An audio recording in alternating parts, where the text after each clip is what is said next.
kasih karunia dari Allah Bapa, kasih sayang dari Tuhan kita Yesus Kristus, dan persekutuan daripada Roh Kudus, itulah kiranya memberkati kamu sekalian. Amin. Shalom Bapak Ibu dan saudara-saudara yang kami kasih dalam nama Tuhan Yesus. Apa kabar untuk kita dalam satu hari ini? Kiranya kabar kita adalah kabar yang baik, kabar yang terus dalam penyertaan Tuhan.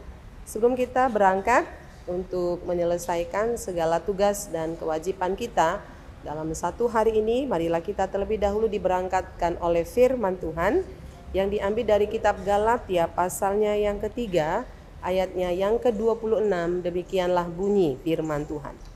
Sebab kamu semua adalah anak-anak Allah karena iman di dalam Yesus Kristus. Saudara, saya mulai dengan sebuah cerita.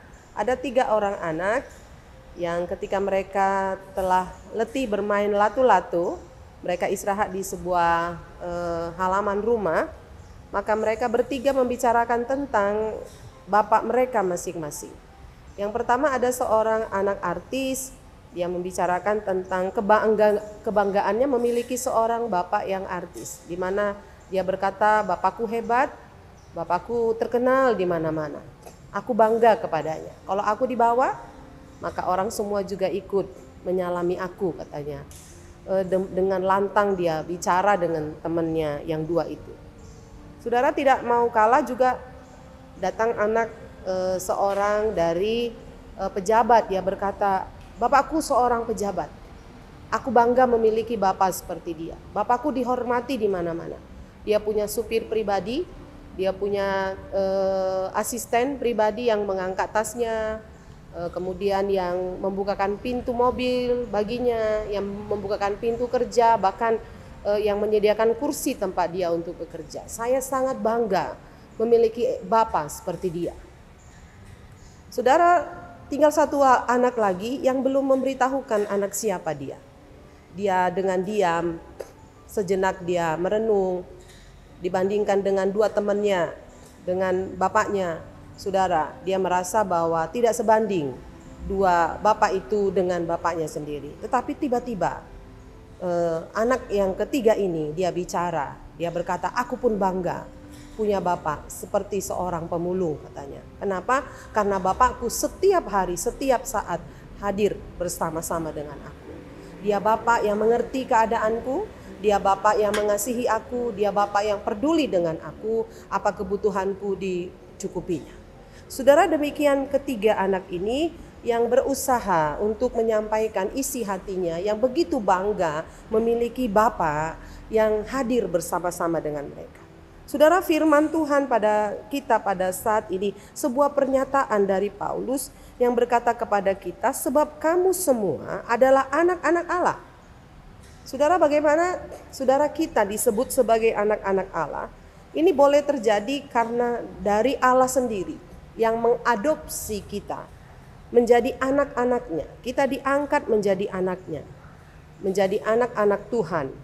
Dan itu terjadi kalau kita imani di dalam iman kita dan terjadi di dalam nama Tuhan Yesus Kristus. Sesungguhnya secara dunia, saudara, kita tidaklah anak Allah, tetapi secara rohani kita adalah anak-anak Allah. Inilah syukur kita, pujian kita kepada Bapa kita yang di surga. Hanya kekristenan saja yang menawarkan hubungan yang dekat, hubungan yang intim, hubungan yang sangat erat.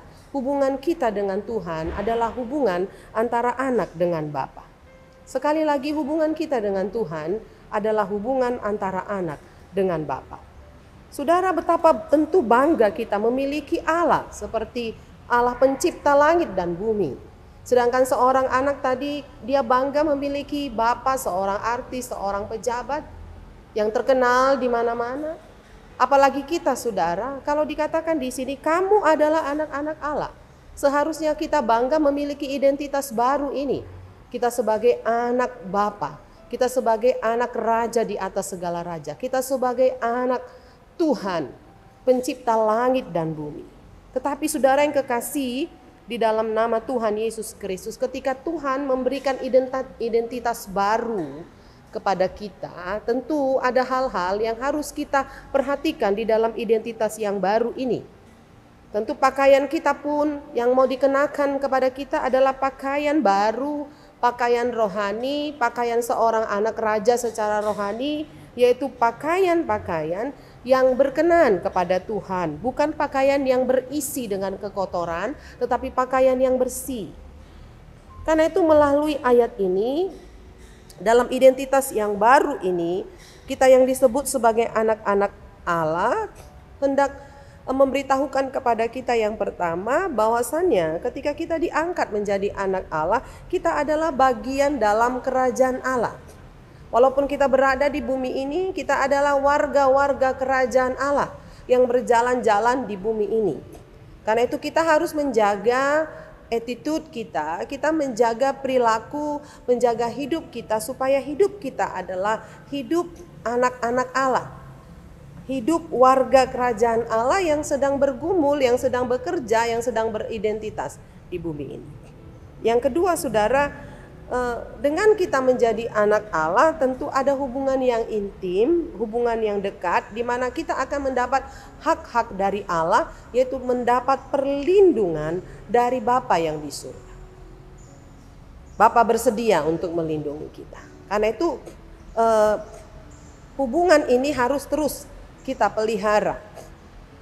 Hubungan yang terus-menerus kita jaga, di mana kita seharusnya bersyukur dan kita berada dalam hubungan ini, hubungan yang intim, yang dekat, hubungan yang tergantung dengan Allah. Karena tidak ada yang di dunia yang mampu untuk memenuhi hubungan ini kecuali adalah hubungan kita dengan Bapa.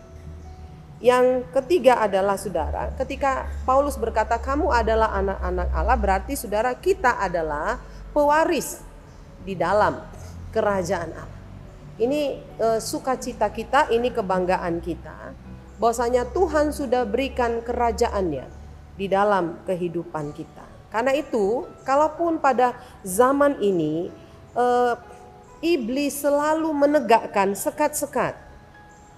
Sekat apakah itu? Yaitu sekat doktrin yang berbeda antara Kristen yang satu dengan Kristen yang lain, sekat etnis yang berbeda, sekat denominasi yang berbeda, ya, ataupun sekat latar belakang kehidupan yang berbeda, yang membuat kita ada pemisah. Padahal Paulus sudah berkata bahwasanya kita adalah anak-anak Allah. Karena itu kalau kita sudah terserap menjadi anak-anak Allah, maka saudara dari kita sebagai satu Bapa itu menolak setiap sekat-sekat yang mau iblis tegakkan di dalam kehidupan kita. Ini yang harus kita perhatikan, saudara, bahwasanya kita sama satu dengan yang lain, kita adalah anak-anak Allah.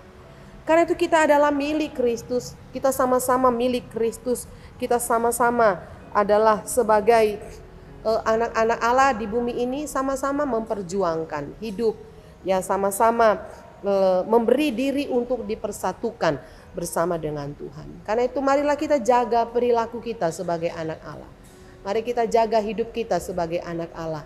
Mari jaga diri kita sebagai anak Allah. Maka kita penuh dengan kepercayaan diri.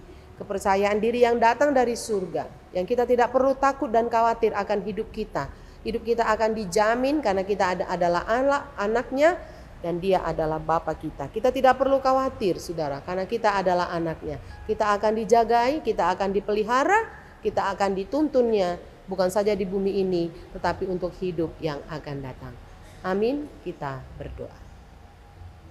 Bapa yang baik dalam surga, terima kasih untuk firman-Mu. Ketika kami membaca ayat ini, kami bangga, karena status kami sebagai anak-anak Tuhan. Anak yang dipelihara, anak yang dikasihi dan dilindungi. Terpujilah Engkau Tuhan, kiranya firman ini menjadi kekuatan bagi kami untuk kami melanjutkan aktivitas kami. Kami tidak perlu takut dan khawatir akan hidup kami karena ada Bapa di sorga yang menjamin kami. Terpujilah Engkau Tuhan, dalam Yesus Kristus kami berdoa dan mengucap syukur. Amin. Shalom Bapak Ibu Saudara, Tuhan memberkati kita semua, selamat beraktivitas.